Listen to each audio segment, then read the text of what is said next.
Praise the Lord. കർത്താവായ യേശു ക്രിസ്തുവിൻ്റെ അതിപരിശുദ്ധമായ നാമം വാഴ്ത്തപ്പെടുമാറാകട്ടെ. വീണ്ടും ഒരു പ്രാവശ്യം കൂടി യൂട്യൂബിൽ കൂടെ ദൈവത്തിൻ്റെ മാറ്റമില്ലാത്ത തിരുവചനവുമായി ദൈവം മുൻപാകെ താണിരിക്കുവാൻ സർവകൃപാലുവായ ദൈവാടിയൻ്റെ ജീവിതത്തിൽ ഒരുക്കി തന്ന വിലയേറിയ മകൻ ഭാഗ്യത്തെ ഓർത്ത് അടിയൻ നന്ദിയോടെ ദൈവത്തെ സ്തുതിക്കുന്നു, സ്തോത്രം ചെയ്യുന്നു. അടിയനെ യൂട്യൂബിൽ കൂടെ ശ്രവിക്കുന്ന എല്ലാ പ്രിയപ്പെട്ടവർക്കും, ജാതി മത സംഘടനാ വ്യത്യാസമെന്ന എല്ലാ പ്രിയപ്പെട്ടവർക്കും വീണ്ടും എൻ്റെ യേശു ക്രിസ്തുവിൻ്റെ നിസ്തുല്യ നാമത്തിൽ എൻ്റെ സ്നേഹവന്ദനത്തെ പ്രാരംഭമായി അറിയിക്കട്ടെ.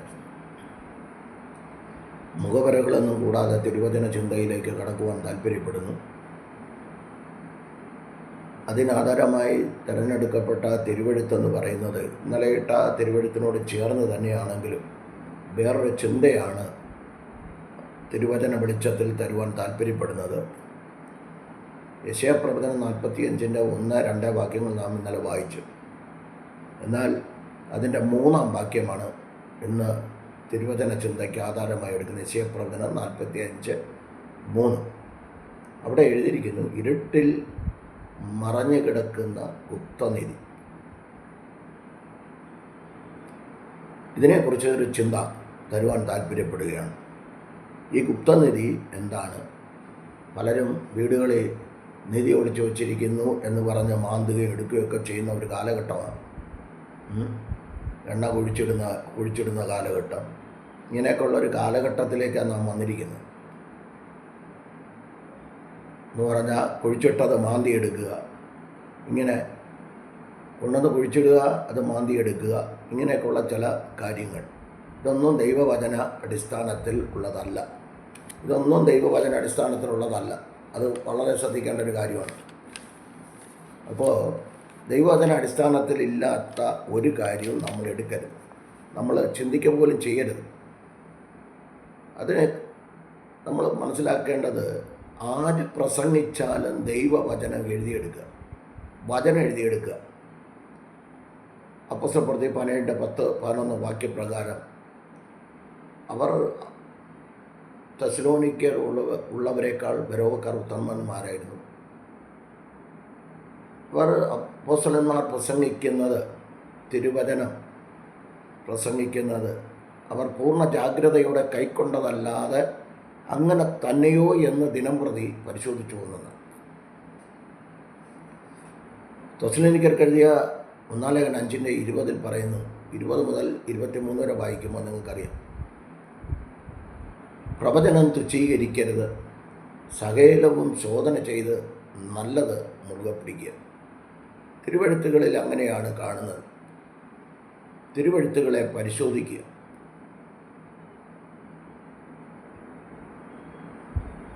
കയ്യിലിരിക്കുന്ന സാധനം കുഴിച്ച്, എനിക്ക് ഒരുപാട് പേരെ അറിയാം, കയ്യിലിരിക്കുന്ന സാധനങ്ങളെ കൊണ്ടുവന്ന് കുഴിച്ചിട്ടിട്ട് അവർ പ്രാർത്ഥിച്ചുകൊണ്ട് ആരെങ്കിലും കൂടെ വരുന്ന ആരെങ്കിലും കൊണ്ട് കുഴിച്ചിടിപ്പിച്ചിട്ട്, അല്ലെങ്കിൽ കൊണ്ടുവന്ന് ഒളിച്ചു വെച്ചിട്ട് ഓരോ കാര്യങ്ങളൊക്കെ ചെയ്യുന്നത്, അതൊന്നും ദൈവവചന അടിസ്ഥാനത്തിലുള്ളതല്ല, 100% അല്ല. മന്ത്രവാദം ചെയ്ത് കുഴിച്ചിട്ടിട്ട് സ്ഥലങ്ങളൊക്കെ ഉണ്ട്, അതൊക്കെ ഓൾറെഡി ഉള്ളതാണ്. ഇത് എന്നാൽ എൻ്റെ ചിന്താ വിഷയം, അത് ഈ കാലഘട്ടങ്ങളിൽ അനീതി ചെയ്യുന്നവർ അനീതി ചെയ്യട്ടെ.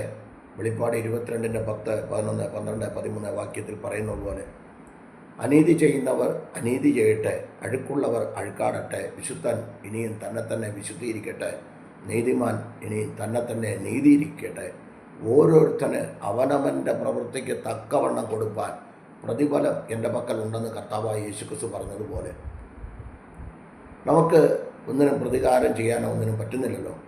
നമ്മൾ അതിനൊന്നും പോകുന്നവരല്ല. അതുകൊണ്ട് അവരവർക്കുള്ള പ്രതിഫലം അവരവർക്ക് ഈ ജഡത്തിൽ കിട്ടും, അത് ഉറപ്പാണ്. അതിനകത്ത് നമ്മൾ തർക്കിക്കേണ്ട കാര്യമില്ല. വിഷയത്തിലേക്ക് കടന്നു വരാം. എന്താണ് ഇരുട്ടിലെ ഗുപ്തനിധി? ഞാനൊരിക്കൽ വീഡിയോയിൽ ചെറുതായിട്ടൊന്ന് സൂചിപ്പിച്ചതാണ്. അപ്പോൾ ഈ മാന്തുകാരും കുഴിച്ചെടുത്ത് കൊണ്ടുവരുന്നവരൊക്കെ കൂടുതലായതുകൊണ്ട് ഒന്ന് അതിനെക്കുറിച്ചൊന്ന് വിശദീകരിച്ച് ഒന്ന് പറയുവാൻ താല്പര്യപ്പെടുക. എന്നേക്കാൾ ശ്രേഷ്ഠന്മാരായ ദേവദാസന്മാർക്ക് ഇതിനൊക്കെ പ്രസംഗിച്ചിട്ടുള്ള വിഷയങ്ങളാണ്. എങ്കിലും എനിക്ക് ദൈവം തന്ന ആലോചനയ്ക്കനുസരിച്ച് തിരുവെഴുത്തുകളുടെ അടിസ്ഥാനത്തിൽ ചില ചിന്തകൾ പറയുവാൻ താല്പര്യപ്പെടുന്നു. അതിനാൽ ഇതിലെടുത്ത തിരുവെഴുത്തെന്ന് പറയുന്നത് യെശയ്യാ 45:3 തന്നെ. രാജാക്കന്മാർക്ക് എഴുതിയ 2-ാം പുസ്തകം 20-ാം അധ്യായവും യെശയ്യാപ്രവചനം 38-ഉം 39-ഉം ഒക്കെ നിങ്ങൾ വായിച്ചാൽ മതി. ദിനവൃത്താന്തങ്ങൾ 2-ാം പുസ്തകം 32, 33 അധ്യായങ്ങളൊക്കെ വായിച്ചു കഴിഞ്ഞാലൊക്കെ അറിയാം. 36 വരെയുള്ള അധ്യായങ്ങളൊക്കെ വായിച്ചു കഴിഞ്ഞാൽ കാര്യങ്ങൾ അറിയാം. യെഹിസ്കിയാവാകുന്ന യഹൂദ രാജാവായ യെഹിസ്കിയാവെന്ന ഹിസ്കിയാവിന് തൻ്റെ രോഗത്തിൽ നിന്ന് വിടുതൽ ലഭിച്ചതിനനന്തരം ബാബേലിൽ നിന്ന് യെശയ്യാപ്രവചനം 39-ന്റെ 1 കൂടെ ചേർത്ത് വരുമ്പോൾ 38-ൽ തനിക്ക് ലഭിച്ച വിടുതലിനെ കുറിച്ച് കാണിക്കുന്നു. 39-ന്റെ 1-2 വാക്യങ്ങളിലേക്ക് വരുമ്പോൾ ആ കാലത്ത് ബലദാൻ്റെ മകനായ ബലദാൻ്റെ മകനായ ബലദാൻ എന്ന ബാബേൽ രാജാവ് ഹിസ്കിയാവിന് രോഗം പിടിപെട്ട് സുഖമായി എന്ന് കേട്ടതുകൊണ്ട് അവന് എഴുത്തും സമ്മാനവും കൊടുത്തയച്ചു. അതായത് സൗഖ്യം ലഭിച്ചതിന് ശേഷം ദിനവൃത്താന്തങ്ങൾ 2-ാം പുസ്തകം 32-ന്റെ 27 മുതൽ 31 വരെയുള്ള ഭാഗങ്ങളൂടെ ചേർത്ത് വായിച്ചാൽ അറിയാം. പക്ഷെ ഇത് ശരിക്ക് പറഞ്ഞാൽ ഇതൊരു തന്ത്രമായിരുന്നു, പിശാചിൻ്റെ ഒരു തന്ത്രമായിരുന്നു. ഇദ്ദേഹം ദൈവത്തിന് വിടുതൽ സുഖമായി ദൈവം കൊടുത്ത വിടുതൽ ഓർത്ത് നന്ദി പറഞ്ഞ്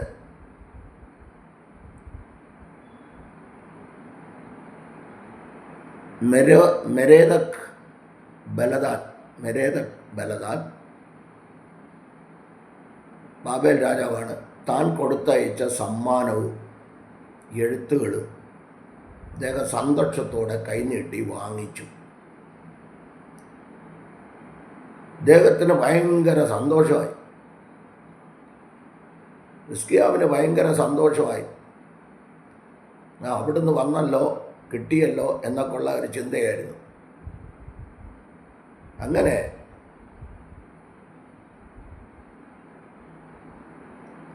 വന്നു. ഇതെല്ലാം കൊടുത്തു കഴിഞ്ഞതിനനന്തരം ഈ ബാബേൽ രാജാവിൻ്റെ അനുമോദനത്തിലും സമ്മാനത്തിലും മതിമറന്ന ഹിസ്കിയാവ് തൻ്റെ രഹസ്യ കലവറ മുഴുവൻ ഈ വന്നവരെ കാണിച്ചു. കാരണം രാജാക്കന്മാർ യുദ്ധം ചെയ്ത് കൊള്ളയടിച്ച് കിട്ടുന്ന നന്മ കൊണ്ടുവന്ന് സൂക്ഷിക്കുന്ന ഒരു സ്ഥലമാണ്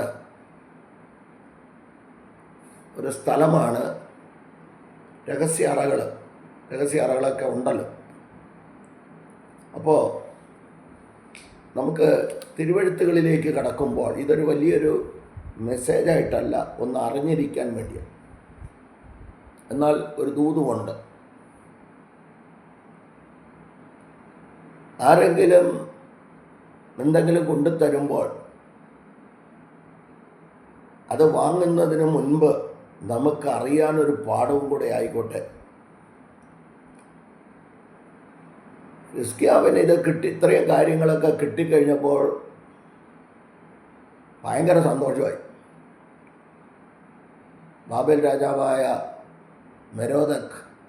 ബലദാൻ്റെ മകനാണ് ബലദാൻ. ബാബേൽ രാജാവാണ്. കൊടുത്തുവിട്ട എഴുത്തുകളും നന്മകളും സമ്മാനങ്ങളും ഇദ്ദേഹത്തിനന്ന് ഭയങ്കര സന്തോഷമായി. ആ സന്തോഷത്തിൽ മതിമറന്ന് ഇദ്ദേഹം ചെയ്ത ചില കാര്യങ്ങളാണ് ഞാനിവിടെ പറയാനായി താല്പര്യപ്പെടുന്നത്. ഇദ്ദേഹം പറയുന്ന ചില കാര്യങ്ങൾ പറയുവാനായി താല്പര്യപ്പെടുന്നു. എന്തൊക്കെയാണ്? പൊന്ന്, വെള്ളി, സുഗന്ധവർഗം, പരിമളത്തൈലം, ആയുധശാല മുഴുവൻ അവരെയും കാണിച്ചു.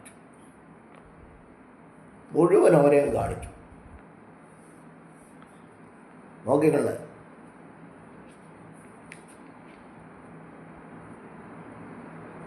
ദൈവജനത്തിൻ്റെ അധ്വാന ഫലം മുഴുവനും അവരെ കാണിച്ചു. ഒരു പാങ്കൂടെ ഈ നന്മകളൊക്കെ എവിടെ നിന്നാണ് എന്ന് ചോദിച്ചു കഴിഞ്ഞാൽ അവിടെ ഒരു കാര്യം പറയാനുണ്ട്.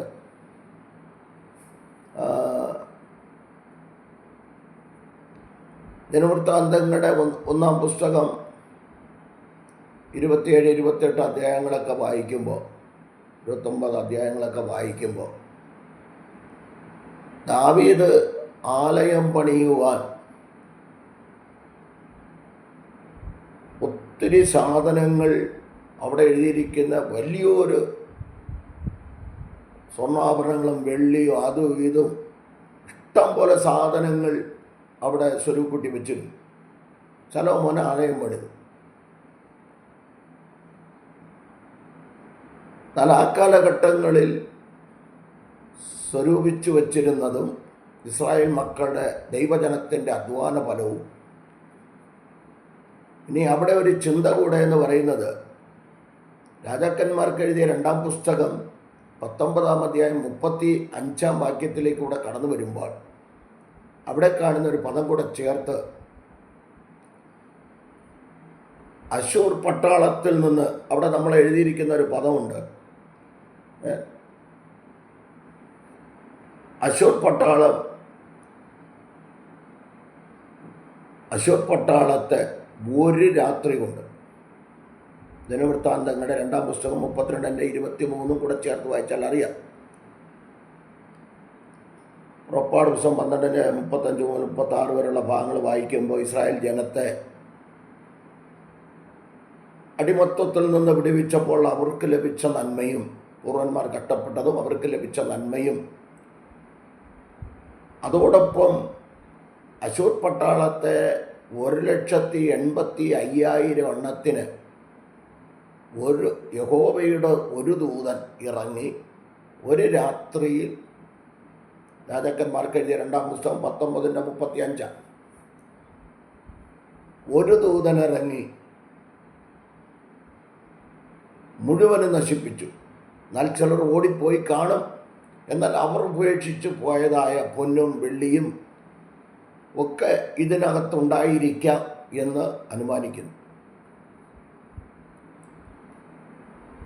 അവരിട്ടിട്ട് പോയ സകല വെള്ളിയും പൊന്നും ഒക്കെ ഉപേക്ഷിച്ച് പോയതൊക്കെ ഇവർ വാരിക്കൊണ്ട് വന്നിരിക്കണം. അങ്ങനെ ആയിരിക്കാം. എന്നാൽ ഞാൻ പറയുന്നത്, ഇസ്രായേൽ ജനത്തിൻ്റെ അധ്വാന ഫലവും ദൈവജനം കൊടുക്കുന്ന നന്മയും ഇതിനകത്തുണ്ട്. ഇതെന്ത് ചെയ്തു? സകലതും കൊണ്ട് നടന്ന് ഓരോന്ന് സംഭാര നഗരങ്ങൾ എന്ന് പറയുമ്പോൾ ഓരോന്നും സൂക്ഷിച്ചു വച്ചിരിക്കുന്ന സംഭരണശാലകൾ, ചില അറകളുണ്ടാക്കി അറയ്ക്കകത്ത് സൂക്ഷിച്ചു വച്ചിരുന്നു. അതുപോലെ ബാബേലിലും ഇതുപോലെ കിട്ടുന്ന നന്മകളെ, കൊള്ളയടിച്ച് കിട്ടുന്ന നന്മകളെ കൊണ്ടുപോയി സൂക്ഷിച്ചവർ അറയ്ക്കകത്ത്, ഇരുട്ടറയ്ക്കകത്ത് വച്ചിരുന്നു.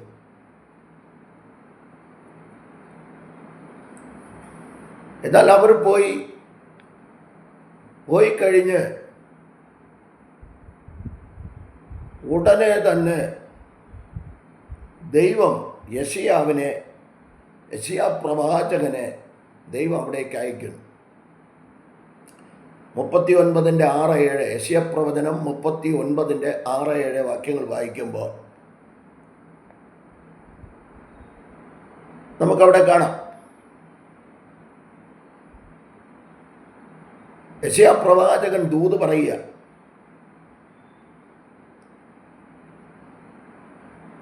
യെശയ്യാ പ്രവചനം 39-5 മുതൽ 8 വരെയുള്ള ഭാഗങ്ങളിലും ആ ഭാഗങ്ങൾ നമുക്ക് കാണുവാൻ കഴിയും. ദൈവം അയച്ചിട്ട് യെശയ്യാ പ്രവാചകൻ വന്നിട്ട്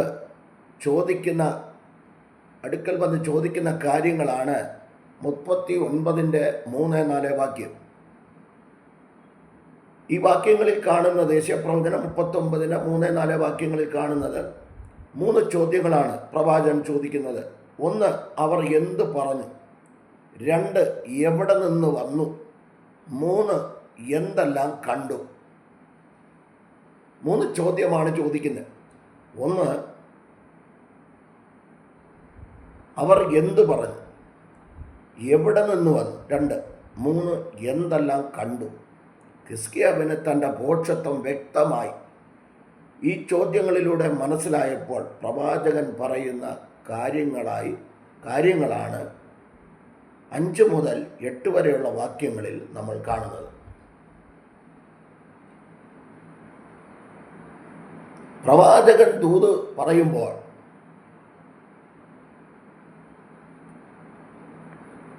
ഇനി അവിടെ നിന്ന് ദൂത് പറയുമ്പോൾ അതൊന്ന് ഏറ്റെടുക്കുക. വചനത്തിൽ കൂടെ ദൈവത്തിൻ്റെ അരുളപ്പാടുകൾ അറിയിക്കുമ്പോൾ അതിനെ ഏറ്റെടുക്കുക. അത് ഗുണമാകാം, ദോഷമാകാം. ഇസ്രായേൽ ജനം പറയുന്നുണ്ട്, ഇത് ഗുണമായാലും ദോഷമായാലും ദൈവം അരുളി ചെയ്തത് ഞങ്ങളോട് അറിയിക്കണമേ. ഇന്ന് അതൊന്നും വേണ്ട. വീട് തരാം, കാറ് തരാം എന്നൊക്കെ പറയുമ്പോൾ മാനസാന്തരം, രക്ഷിക്കപ്പെട്ട് വിശ്വാസത്തിനാണ് സ്വീകരിച്ചവർ, പിതാവിൻ്റെയും പുത്രൻ്റെയും പരിശുദ്ധാത്മാവിൻ്റെയും നാമത്തിൽ വിശ്വാസത്തിനാണ് സ്വീകരിച്ചവർ, അവർക്ക് മാനസാന്തരമാണ് വേണ്ടത്. മാനസാന്തരം വരുന്ന ദൂത അവർക്ക് കൊടുക്കേണ്ടത്. ഒരു അനുതാപം, റിപ്പൻറ്റൻസ്, കരച്ചിൽ. വസ്ത്രങ്ങളെയല്ല ഹൃദയങ്ങളെ തന്നെ കീറണമെന്ന് യോവേൽ പ്രവാചകൻ്റെ പുസ്തകം 2:13, 14, 15 വാക്യങ്ങളിലൊക്കെ കിടപ്പുണ്ട്. ഒരു മാനസാന്തരം ഇന്നില്ല, ആർക്കുമില്ല. മാനസാന്തരം ഡെയിലിയാണ്. വെളിപ്പാട് പുസ്തകത്തിൽ 7 സഭകളോട് ദൂത് പറയുമ്പോൾ മാനസാന്തരപ്പെടുക, മാനസാന്തരപ്പെടുക, മാനസാന്തരപ്പെടുക, മാനസാന്തരപ്പെടുക, മാനസാന്തരപ്പെടുക എന്ന് മാത്രമാണ് കിടക്കുന്നത്. മനം തിരിഞ്ഞു വരിക, ദൈവത്തിങ്കലേക്ക് മനം തിരിയുക. കർത്താവേ, ജീവിതത്തിൽ കുറവുകളുണ്ട്. ഒരു അനുതാപത്തോടെ, അനുതാപ വാക്യങ്ങളോട് ദൈവത്തിൻ്റെ സന്നിധിയിലേക്ക് അടുത്ത് ചെല്ലുക. എൻ്റെ ചിന്താവിഷയത്തിലേക്ക് വരാം. ഞാൻ ഒരുപാട് നീട്ടിക്കൊണ്ടു പോകുന്നത്.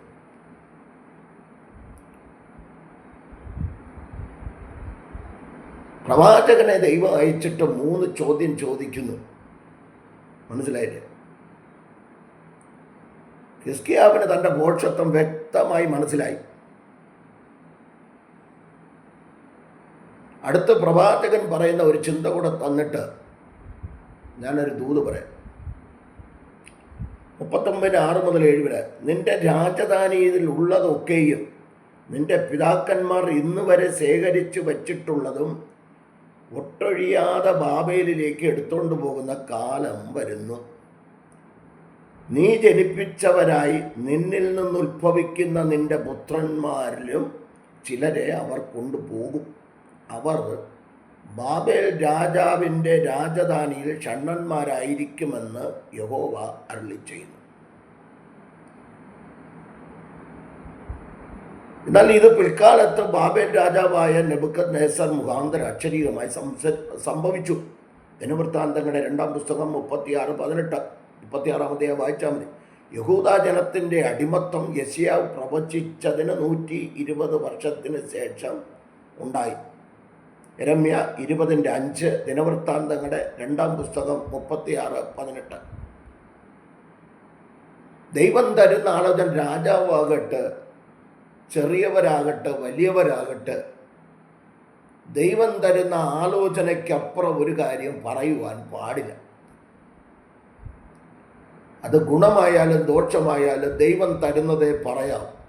അതിനകത്ത് ഒരുപാട് കാര്യങ്ങൾ എനിക്ക് പറയാനുണ്ട്. പുറപ്പാട് പുസ്തകം 29-ാം അധ്യായം അതിൻ്റെ 20-21 വാക്യവും, ലേവ്യ പുസ്തകം 8-ാം അധ്യായം നമ്മൾ പഠിക്കുമ്പോൾ മൊത്തത്തിൽ പഠിച്ചു കഴിഞ്ഞാൽ നമുക്ക് മനസ്സിലാവും. 23, 24, 25, 26 വാക്യങ്ങളിലൊക്കെ വരുമ്പോൾ അഹരോൻ്റെ വലത് കാതിൽ രക്തം എന്ന് പറഞ്ഞാൽ അതിൻ്റെ മീനിങ്, വലത് കൈയുടെ പെരുവിരലിൽ രക്തം, വലത് കാലിൻ്റെ പെരുവിരലിൽ രക്തം, മോശ ഊനമില്ലാത്ത ആട്ടിൻകുട്ടി അറുത്ത് ഇതൊക്കെ അഹരോൻ്റെ കാതുകളിൽ കൊടുക്കുന്ന എന്തെന്ന് ചോദിച്ചാൽ, ദൈവം മോശയോട് പറയും, ഡയറക്റ്റ് പറയും. മോശ അതുപോലെ ഒട്ടും മറച്ചു വയ്ക്കാതെ അഹരോനോട് പറയും. അഹരോൻ അത് ജനത്തിന് കൊടുക്കുമ്പോൾ പറയുന്ന ദൈവം പറയുന്നതിൽ നിന്ന് ആ ദൈവശബ്ദം കേട്ടിട്ട് അത് ഒട്ടും മറച്ചു വയ്ക്കാതെ അതുപോലെ അത് പറയണം. അതിനുവേണ്ട കാതുകളിൽ രക്തം, വലത് കയ്യിൽ രക്തം എന്താണെന്ന് ചോദിച്ചു കഴിഞ്ഞാൽ ദൈവഗീതം അനുഷ്ഠിക്കുവാനും ദൈവഗീതം പ്രവർത്തിക്കുവാനും ചെയ്യുവാനുമാണ് വലത് കൈയിൽ രക്തം. വലത് കൈക്ക് പ്രത്യേകതയുണ്ട് എന്ന് പറഞ്ഞാൽ സദൃശവാക്യം 3:16 കൂടെ വായിച്ചാൽ മതി. വലം കൈക്കും ഇടം കൈക്കുള്ള പ്രത്യേകത, അവൻ്റെ വലം കൈയിൽ ദീർഘായുസ്സും ഇടം കൈയിൽ ധനവും മാനവും ഇരിക്കുന്നു എന്ന് കിടക്കുന്നു. എങ്കിലും ഞാൻ അതിലേക്ക് കിടക്കുന്നില്ല.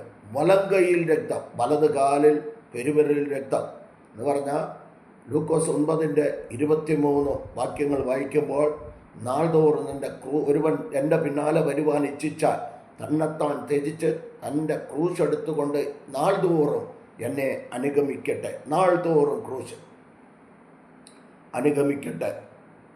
ഈ കാരണത്താൽ ദൈവം പറയുന്നത്, അല്ലാണ്ട് ഇവിടെ യെശയ്യാ പ്രവാചകൻ രാജകുടുംബത്തിൽ പിറന്നതായതുകൊണ്ട് തനിക്ക് സാമ്പത്തിക നിലവാരത്തിൽ തനിക്കൊരു ബുദ്ധിമുട്ടും ഇല്ലായിരുന്നു എങ്കിലും താൻ ദൈവം പറയുന്നത് എന്താണോ അത് അതുപോലെ തന്നെ ചെയ്യുവാനിടയായി.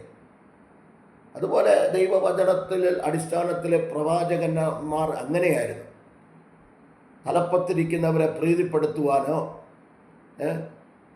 പദവിക്ക് വേണ്ടിയോ ഒന്നും അവർ പറഞ്ഞില്ല.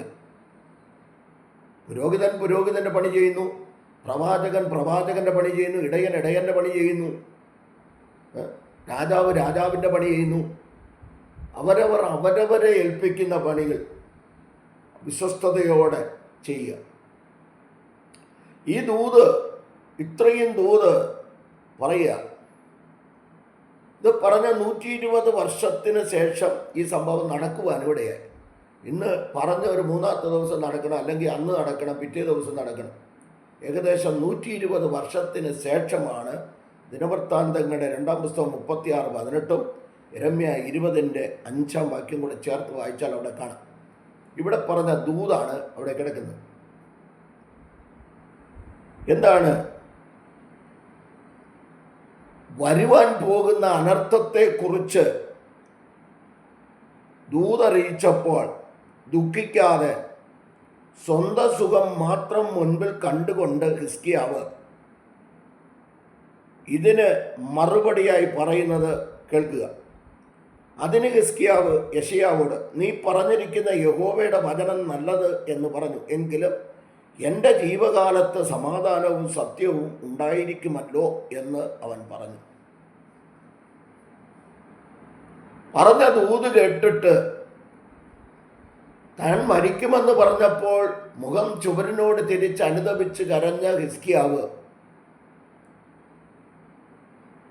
താൻ ദൈവസന്നിധിയിൽ അനുതപിക്കുകയോ കരയുകയോ ചെയ്യാതെ തൻ്റെ സുഖം മാത്രം നോക്കി. ഇന്നും അതുപോലെ തന്നെയാണ്. ഇന്നെല്ലാവരും അവരവരുടെ സുഖമാണ് നോക്കുന്നത്. കർത്താവ് പറഞ്ഞു, ഫിലിപ്പിയർ 2-ാം 1-5 വരെ വായിക്കുമ്പോൾ, നിങ്ങൾ സ്വന്തം ഗുണമല്ല മറ്റുള്ളവരുടെ ഗുണവും കൂടെ നോക്കണം എന്ന് തിരുവെഴുത്തുകളിൽ കാണുമ്പോൾ, മറ്റുള്ളവരെ എണ്ണണമെന്ന് എഴുതിയിരിക്കുമ്പോൾ ഇവിടെ ഹിസ്കിയാവ് പറയുന്നുണ്ടോ? എന്നിട്ട് ഞാനൊരു ദൈവദാസനോട് ഇങ്ങനെ പറഞ്ഞപ്പോൾ ദൈവദാസൻ പറഞ്ഞു, പിടിച്ചു വെച്ചുള്ള പ്രാർത്ഥനയൊക്കെ അങ്ങ് നിർത്തുക.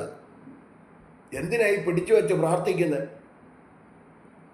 പിടിച്ചു വെച്ച് പ്രാർത്ഥിച്ച് ഇയാൾക്ക് കിട്ടിയ വിടുതൽ കഴിഞ്ഞപ്പോൾ കണ്ടോ എന്തൊക്കെ ദോഷങ്ങളായി ഇവിടെ സംഭവിച്ചത്. നെബൂഖദ്നേസർ രാജാവ് ഇങ്ങോട്ട് വന്ന് സകലത്തെയും കൊള്ളയടിച്ച് ബാബേലിലേക്ക് കൊണ്ടുപോയി. കതകിലിരുന്നതും കട്ടളക്കാലിലിരുന്നത് വരെ കൊളുത്തുകൾ വരെ പറിച്ചെടുത്ത് കൊണ്ടുപോയി ദൈവജനത്തിൻ്റെ അധ്വാന ഫലത്തെ കൊണ്ടുപോയി ബാബേലിൽ ഇരുട്ടറയ്ക്കുള്ളിൽ സൂക്ഷിച്ചു വെച്ചിരുന്നു. അതാണ് ഇന്നലെ പറഞ്ഞത്. ദൈവജനത്തിൻ്റെ, കഴിഞ്ഞ വീഡിയോയിൽ പറഞ്ഞത് അതാണ്, ദൈവജനത്തിൻ്റെ നന്മയെ അപഹരിച്ചു കൊണ്ടുപോയി. നോക്കിക്കോണേ. എങ്കിലും ദൈവം ഏഷ്യൻ രാജാവായ കോരേശിന് മൂലമായി എല്ലാം തിരികെ നൽകുവാൻ, ആലയം പണിക്ക് വേണ്ടി തിരികെ നൽകുവാൻ ഇടയായി.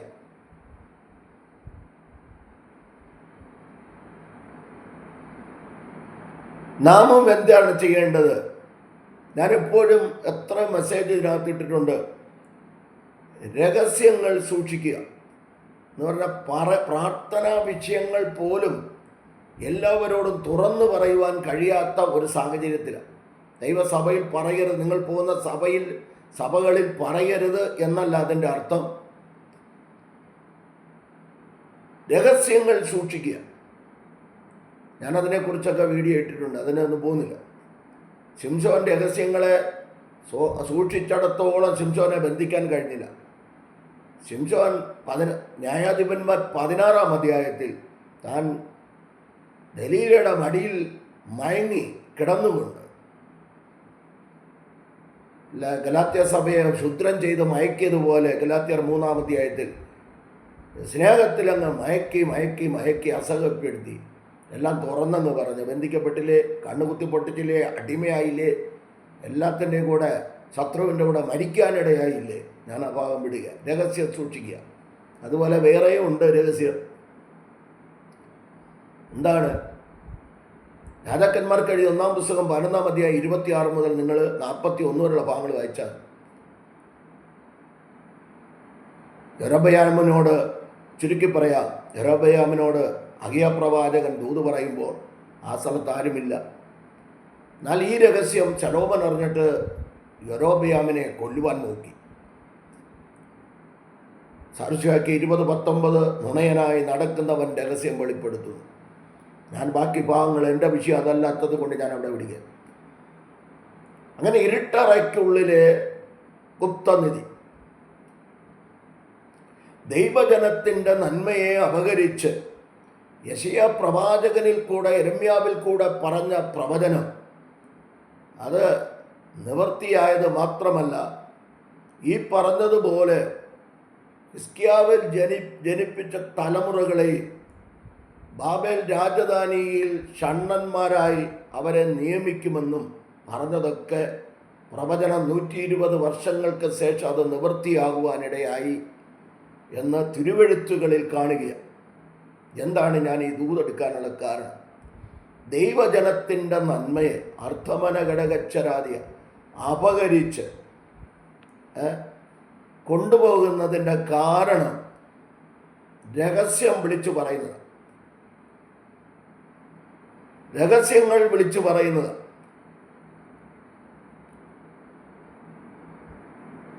കാരണം ഹിസ്കിയാവിന് തോന്നി,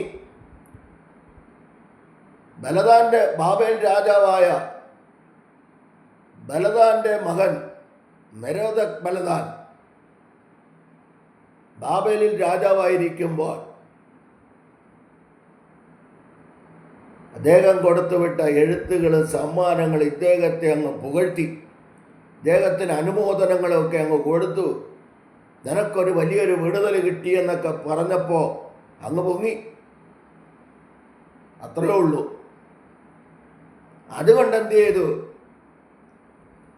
തനിക്ക് വലിയ കുഴപ്പമൊന്നുമില്ലല്ലോ, തൻ്റെ അധ്വാന ഫലമൊന്നും അല്ലല്ലോ. ഞാൻ ഒരാലോചന പറഞ്ഞ ആ ഭാഗം വിടാം. അങ്ങനെ ദൈവജനത്തിൻ്റെ നന്മ, അധ്വാന ഫലം. ഇനി രാജാക്കന്മാർക്ക് എഴുതിയ 2-ാം പുസ്തകം 19-35 കൂടെ ചേർത്ത് വായിച്ചാൽ ഇസ്രായേൽ മക്കൾ 430 വർഷക്കാലം ദൈവജനം കഷ്ടപ്പെട്ടതിൻ്റെ നന്മയും അവിടെ നിന്ന് മിസ്രൈമിൽ നിന്ന് കൊണ്ടുവന്ന നന്മയും അവരുടെ അധ്വാന ഫലത്തിൽ നിന്ന് കൊടുത്ത നന്മയും ഒക്കെ ഇതിനകത്തുണ്ട്. ടോട്ടലി നമ്മൾ മനസ്സിലാക്കുമ്പോൾ ആ നന്മയെ മൊത്തത്തിൽ ശത്രു അപഹരിച്ചു കൊണ്ടുപോയി ഇരുട്ടറയ്ക്കുള്ളിൽ സൂക്ഷിച്ചു വച്ചു. അതാ മറവിടങ്ങളിലെ ഗുപ്തനിധി യെശയ്യാ 45:3 കൊണ്ടുവച്ചു.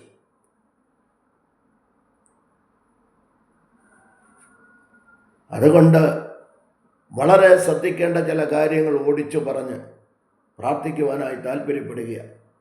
എന്താണ് കാരണം? എന്താണ് അതിന് കാരണം എന്ന് ചോദിച്ചാൽ ഞാൻ 1-2 കാര്യങ്ങൾ ഓടിച്ചു പറയാം.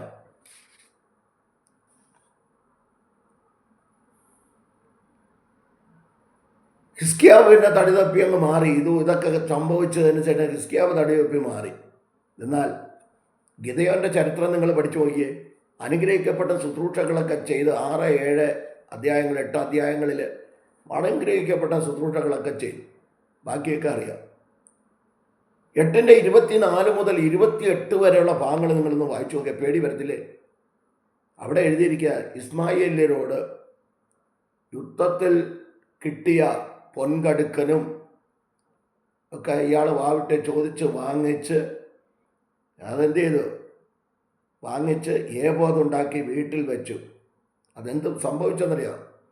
തനിക്കും തൻ്റെ മക്കൾക്കും കുടുംബത്തിനും ഒക്കെ അതൊരു കെണിയായി മാറി. ആ ഭാഗം നിങ്ങൾ വായിച്ചോണം. അത് കെണിയായി മാറി.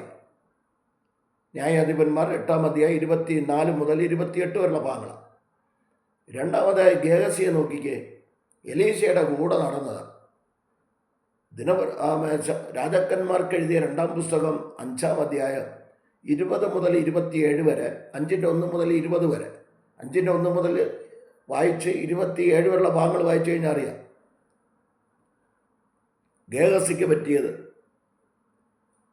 ചിലരൊക്കെ ഈ രഹസ്യമായിട്ട് ചെയ്യുന്നതും പറയുന്നതും ഒന്നും ആരും അറിയുന്നില്ലെന്നാണ് വിചാരിക്കുന്നത്. എന്നാൽ എലീശ പ്രവാചകൻ ഒന്നും വാങ്ങാതെ പ്രതിഫലം കൂടാതെ നയമാൻ്റെ കുഷ്ഠം മാറിയപ്പോൾ കൊടുത്ത സമ്മാനം നിരസിച്ചത് കൊണ്ട് ഗേഹസിക്ക് പിടിച്ചില്ല. ഗേഹസി നേരെ എന്ത് ചെയ്ത് നയമാൻ്റെ പുറകെ ഓടി. ചുരുക്കി പറയാം, ഇതൊക്കെ എല്ലാവർക്കും അറിയാവുന്ന കാര്യമാണ്. ഓടി. അവസാനം അവനും അവൻ്റെ കുടുംബത്തിനും കുഞ്ഞുങ്ങൾക്കും കുഷ്ഠരോഗം പിടിച്ചു. നയമാൻ്റെ കുഷ്ഠം ഇവർക്ക് പിടിച്ചു. അതൊരു കെണിയായി തീർന്നു. ഗിദെയോന് ഒരു കെണിയായി തീർന്നു. ഗിദെയോനൊരു കെണിയായി തീർന്നു. അടുത്തൊരാളെ കൂടെ പറഞ്ഞ് പ്രാർത്ഥിക്കാം. ആക്കാനും കുടുംബവും നോക്കിക്കേ, ഭയങ്കര കട്ടം തോന്നും. അത് 7-ാം അധ്യായം യോശുവയുടെ പുസ്തകം 7-ാം അധ്യായം 6-7 അധ്യായം പഠിച്ചു കഴിഞ്ഞാൽ കറക്റ്റായിട്ട് അറിയാം. യോശുവയുടെ പുസ്തകം 7-ാം അധ്യായം 24 മുതൽ 26 വരെ വായിച്ചു കഴിഞ്ഞാൽ നമുക്കെല്ലാവർക്കും അറിയാം.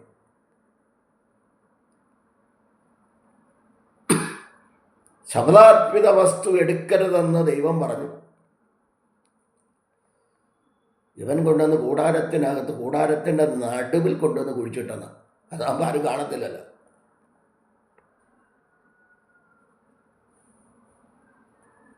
നടുവിൽ കൊണ്ടുപോയി കുഴിച്ചിട്ടു. അങ്ങനെ കിടക്കുന്നു. പക്ഷേ ദൈവം വിളിച്ചു. യഹൂദാ ഗോത്രത്തിൽപ്പെട്ട ആക്കാൻ പിടിക്കപ്പെട്ടു. അങ്ങനെ 7-ാം അധ്യായം 24 മുതൽ നിങ്ങൾ വായിച്ചുകൊള്ളും. അവിടെ കാണുന്നു 26 വരെയുള്ള ഭാഗങ്ങൾ വായിക്കുമ്പോൾ സകലത്തെ ആഖാനെ, കുടുംബത്തെയും മക്കളെയും കൂടാരത്തെയും ആടുമാടുകളെയും സകലത്തെയും കൊണ്ടുവന്ന് അവരെ ചുട്ടരിച്ചു, കല്ലെറിഞ്ഞു കൊന്നു. ചുട്ടരിച്ചു കൊന്നു. ഈ താഴ്വരയ്ക്കാണ് ആക്കൂർ താഴ്വര എന്ന് പേരായത്. അതിനെക്കുറിച്ച് ഹോശേയ പ്രവാചകൻ ഇങ്ങനെ വിളിച്ചു പറയുന്നു. 2-14-15 ഞാൻ അവളെ വശീകരിച്ച് മരുഭൂമിയിൽ കൊണ്ടുവന്ന് അവളോട് കൃത്യമായി സംസാരിക്കും. എന്നാൽ പ്രത്യാശയുടെ താഴ്വരയായ ആക്കൂർ താഴ്വരയിൽ പ്രത്യാശയുടെ താഴ്വര ആയി മാറി. ഹോശേയ എന്ന് പറഞ്ഞാൽ കുറവുകളെ ഏറ്റുപറഞ്ഞ് കുറവുകളെ ഏറ്റുപറഞ്ഞ് ദൈവസന്നിധിയിൽ അനുതപിച്ചിരുന്നു എങ്കിൽ ഈ നാശം സംഭവിക്കത്തില്ലായിരുന്നു. തെറ്റുകളും കുറ്റങ്ങളും ഇല്ലാത്ത മനുഷ്യരില്ല. ഇത് ആക്കാനും അവരുടെ കുടുംബത്തിനും തലമുറകൾക്ക് പോലും ജീവനാശത്തിന് ഹേതുവായി തീരുവാനിടയായി. ആയതിനാൽ ഇതുപോലെ ഒരുത്തനുണ്ട്, the first king of Israel, ഇസ്രായേലിൻ്റെ ഒന്നാമത്തെ രാജാവായ ശൗൽ. ശമൂവേൽ ഒന്നാം പുസ്തകം 13-ാം അധ്യായം നിങ്ങൾ വായിച്ച് 15-ാം അധ്യായം കൂടെ വായിച്ചാൽ മതി. അവിടെ 13-ാം അധ്യായത്തിൽ ശമൂവേൽ വരാൻ താമസിച്ചതിന് യാഗം കഴിച്ചു. യാഗം കഴിക്കാൻ വ്യവസ്ഥയില്ല, അതവനൊരു കെണിയായി. അടുത്ത 15-ാം അധ്യായത്തിൽ എല്ലാ അമാലേക്കിനെ ഉന്മൂലനാശം ചെയ്യണം, ഒന്നിനെയും വച്ചേക്കരുത് എന്ന് പറഞ്ഞു. അതുകൊണ്ട് കണ്ണിൽ കിട്ടിയതെല്ലാം നല്ലത് നോക്കി ഇനി കൊണ്ടുവന്നു. ആഗാഗിനെ കൊണ്ടുവന്നു. അത് ശൗലിന് തൻ്റെ രാജത്വത്തിൽ നിന്ന് പറിച്ചു കളയുവാനിടയായി. അത് അവനൊരു കെണിയായിത്തീർന്നു. എന്താണ് ഈ ദൂത് കേൾക്കുമ്പോൾ നിങ്ങൾക്ക് മനസ്സിലാകുന്നത്? യേശുക്രിസ്തുവിനെ കൂടെ പറഞ്ഞ് ഞാനങ്ങ് നിർത്തി പ്രാർത്ഥിക്കുക. എന്താണ് അവിടെ വന്ന കെണി? എന്താണ് അതുകൂടെ ഒന്ന് പറയാം. യേശുക്രിസ്തുവിൻ്റെ അടുത്ത് 3 തന്ത്രങ്ങളുമായി വന്നു. കർത്താവായ യേശുക്രിസ്തു മത്തായി 4, ലൂക്കോസ് 4-ാം അധ്യായം. യേശുക്രിസ്തു 3-നെയും ജയിച്ചു. ലോകം, ജഡം, സാത്താൻ. ജഡമോഹം, കൺമോഹം, ജീവനത്തിൻ്റെ പ്രതാപം, ഇതിനെ 3 കർത്താവ് ജയിച്ചു എന്ന് പറഞ്ഞാൽ എല്ലാവരും പ്രസംഗിക്കപ്പെടുന്ന കാര്യമായിട്ട് ഞാൻ എടുത്തു പറയുന്നില്ല. കർത്താവ് സകലത്തെയും ജയിച്ചു. ആ ജയിച്ച ക്രിസ്തുവിനെ പിന്തുടർന്ന് യേശു ക്രിസ്തു കാണിച്ചു തന്ന മാതൃക പ്രകാരം നമുക്കൊരു കെണിയാകാതെ, കുടുക്കാകാതെ നമുക്ക് മുന്നോട്ട് പോകാം. ഈ തിരുവെഴുത്ത് അനേകർക്ക്, ദൈവദാസന്മാർക്ക്, കുടുംബാംഗങ്ങൾക്ക് പ്രയോജനകരമായി തീരട്ടെ എന്ന് പ്രാർത്ഥനയോടെ നിർത്തട്ടെ. ഒരു വാക്ക് പ്രാർത്ഥിക്കാം. നല്ല ദൈവമേ, സ്വർഗീയ പിതാവേ, അനുഗ്രഹിക്കപ്പെട്ട ഈ നല്ല സമയത്തിനായി സ്തോത്രം. കർത്താവെ, ലോകമെമ്പാടും യുദ്ധവും യുദ്ധശ്രുതികളും ക്ഷാമവും കർത്താവെ ബുദ്ധിമുട്ടുകളും കൊണ്ട് ജനം അലയുമ്പോൾ, മുൻപിൽ എന്താകും എന്നുള്ള ചിന്തയോടുകൂടി ആയിരിക്കുമ്പോൾ, ദൈവാത്മാവേ, ഇതെല്ലാം ഒരു മത്തായി 24-ാം അധ്യായത്തിൽ പറയുന്നത് പോലെ ഇതെല്ലാം ഒരു ഈറ്റുനോവിൻ്റെ ആരംഭം മാത്രമാണെന്ന് ഞങ്ങൾ മനസ്സിലാക്കുന്നു. ലോകരാഷ്ട്രങ്ങൾക്ക് സമാധാനം കൊടുക്കണം, കർത്താവിൻ്റെ പ്രവൃത്തി വെളിപ്പെടുത്തണം എന്ന് പ്രാർത്ഥിക്കുന്നു. ഞങ്ങളുടെ ഇന്ത്യ മഹാരാജ്യത്തിന് വേണ്ടി പ്രാർത്ഥിക്കുന്നു, പ്രധാനമന്ത്രിക്ക് വേണ്ടി പ്രാർത്ഥിക്കുന്നു, പ്രസിഡന്റിന് വേണ്ടി പ്രാർത്ഥിക്കുന്നു, 29 സംസ്ഥാനം ഭരിക്കുന്ന മുഖ്യന്മാർക്ക് വേണ്ടി പ്രാർത്ഥിക്കുന്നു. എല്ലാവർക്കും ഒരു മാനസാന്തരം അവിടെ നിന്നുണ്ടാകേണ്ടതിനായി ഞങ്ങൾ പ്രാർത്ഥിക്കുന്നു. നീതി ന്യായം നടപ്പാക്കേണ്ടതിനായി ഞങ്ങൾ പ്രാർത്ഥിക്കുന്നു. പ്രത്യേകിച്ച് കർത്താവെ, ലോകമെമ്പാടും ശുശ്രൂഷിക്കുന്ന കർത്തൃഭൃത്യന്മാർ, അവരുടെ കുടുംബാംഗങ്ങൾ, കുഞ്ഞുകുട്ടികൾ, എല്ലാ പ്രിയപ്പെട്ടവരെ ഏൽപ്പിച്ച് പ്രാർത്ഥിക്കുന്നു. രോഗികളായി കിടക്കുന്നവരെ ഓർത്ത് പ്രാർത്ഥിക്കുന്നു. അതിവേഗോടുന്ന വചനം അയച്ച് അവരെ സൗഖ്യമാക്കണം എന്ന് പ്രാർത്ഥിക്കുന്നു. പ്രത്യേകിച്ച് വക്കീലന്മാർ, ജഡ്ജിമാർ, പോലീസ് അധികാരികൾ, ഡോക്ടർമാർ, നേഴ്സുമാർ എല്ലാവരെയും ദൈവകരങ്ങളിൽ ഏൽപ്പിക്കുന്നു. സമാധാനപരമായി കാര്യങ്ങൾ ഓരോന്ന് ചെയ്യുവാൻ ദൈവം അവിടെ ഇടയാക്കണം എന്ന് പ്രാർത്ഥിക്കുന്നു. തൃക്കരങ്ങളിൽ ഏൽപ്പിക്കുകയാണ്. രോഗികളായി കഴിയുന്നവരെ ഒരിക്കൽ കൂടി കരങ്ങളിൽ ഏൽപ്പിക്കുന്നു. കുഞ്ഞുങ്ങളെ വിവാഹം കഴിച്ചയക്കുവാൻ നിവൃത്തിയില്ലാത്തവരെ ഓർത്ത് പ്രാർത്ഥിക്കുന്നു. കർത്താവെ, സ്കൂളിൽ ഫീസുകൾ കെട്ടുവാൻ നിവൃത്തിയില്ലാത്തവർ, കുഞ്ഞുങ്ങളെ പഠിപ്പിക്കുവാൻ നിവൃത്തിയില്ലാത്തവർ, കുടുംബത്തിൽ പ്രശ്നങ്ങളും പ്രതിസന്ധികളും സമാധാനമില്ലാത്ത അവസ്ഥകൾ, ബന്ധുക്കൾ, തലമുറകൾ നഷ്ടപ്പെട്ട് ദുഃഖത്തിലും പ്രയാസത്തിലുമായിരിക്കുന്നവർ എല്ലാവരെയും ദൈവകരങ്ങളിൽ ഏൽപ്പിച്ച് പ്രാർത്ഥിക്കുന്നു. സമാധാന പ്രഭുവായ കർത്താവ് എല്ലാവർക്കും സമാധാനവും സന്തോഷവും കൊടുത്ത് അവിടുന്ന് വഴി നടത്തണമെന്ന് അടിയൻ പ്രാർത്ഥിക്കുന്നു. ദൈവകരങ്ങളിൽ ഏൽപ്പിക്കുന്നു. അടിയനെ കുടുംബമായി 3 കുഞ്ഞുങ്ങളെ ഏൽപ്പിച്ച് പ്രാർത്ഥിക്കും. ദൈവം വൻകാര്യങ്ങളെ ചെയ്യും, അത്ഭുതങ്ങളെ പ്രവർത്തിക്കും. വില്ലേജുകളിൽ പ്രവർത്തിക്കുന്ന ദൈവഭൃത്യന്മാർക്കായി പ്രാർത്ഥിക്കും. ദൈവമഹത്വം വെളിപ്പെടുത്തണമേ, ദൈവകൃപ പാരണമേ. എല്ലാം തിരുനാമ മഹത്വത്തിനാക്കി തീർക്കണം. പ്രാർത്ഥന കേട്ടുള്ള നന്ദി. ഒരിക്കൽ കൂടി കർത്താവെ, തിരുവെഴുത്തുകളിൽ കൂടെ കർത്താവെ വചനം ചൂണ്ടിക്കാണിക്കുവാൻ ദൈവയിടയാക്കിയ കൃപയ്ക്കായി നന്ദി പറയുന്നു. മഹത്വം പുകഴ്ച അങ്ങെടുക്കണം. പ്രാർത്ഥന കേട്ടുള്ള നന്ദി. യേശു ക്രിസ്തുവിൻ നാമത്തിൽ തന്നെ പിതാവേ, amen, amen, amen. God bless you, God bless you all abundantly. ദൈവം എല്ലാവരെയും അനുഗ്രഹിച്ച് കാക്കുമാറാകട്ടെ. ആമേൻ, ആമേൻ, ആമേൻ.